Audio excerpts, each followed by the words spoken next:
हमारे राज्यसभा के सांसद और वरिष्ठ नेता रामचंद्र, हमारे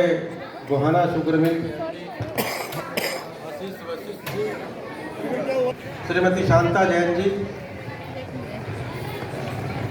हमारे लाला रामधारी जी, एसके जैन एडवोकेट जी,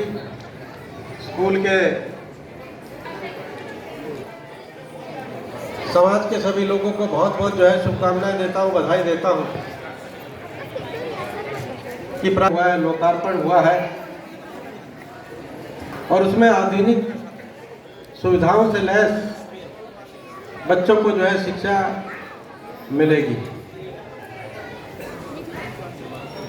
और यही नहीं, गोहाना समेत जो है पूरे हरियाणा प्रदेश में और उत्तर भारत में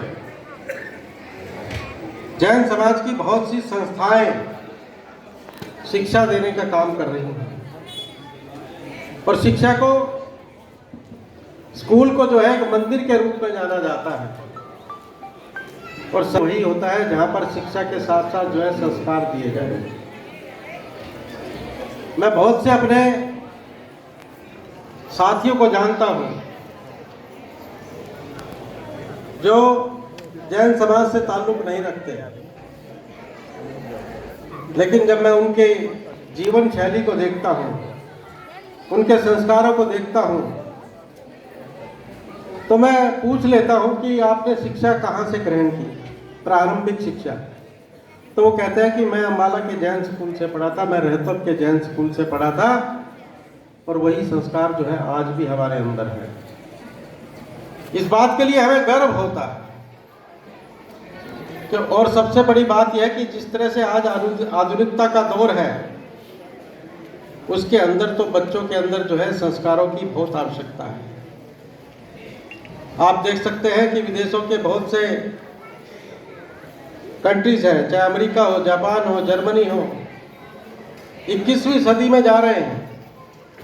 लेकिन वहाँ हमारी जो युवा पीढ़ी है, वहाँ के जो नागरिक हैं, उनके अंदर जो है संस्कार नहीं मिलेंगे, अपनी संस्कृति के प्रति प्रेम नहीं मिलेगा। सबसे बड़ी जीवन में आवश्यकता इसी बात की होती है, हम 21वीं सदी में चले जाएं, लेकिन हमारी संस्कृति और संस्कार साथ नहीं जाएंगे तो इस 21वीं सदी में जाने का कोई लाभ नहीं है। हम इन संस्कारों और संस्कृति के साथ जुड़कर जाएंगे तो हमारे 21वीं सदी में जाना जो है सार्थक होगा।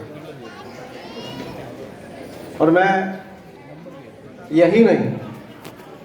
मैं तो सभी से जो है यहाँ पर जो बच्चे पास शिक्षा ग्रहण करके यहाँ से जाते हैं, तो उनसे ये आग्रह है कि जो यह संस्कार जैन समाज की, हमारी जो है जैन धर्म की जो शिक्षाएं हैं, वो कोई कट्टरता की शिक्षाएं नहीं है, वो अपने जीवन के सुधार की शिक्षाएं हैं।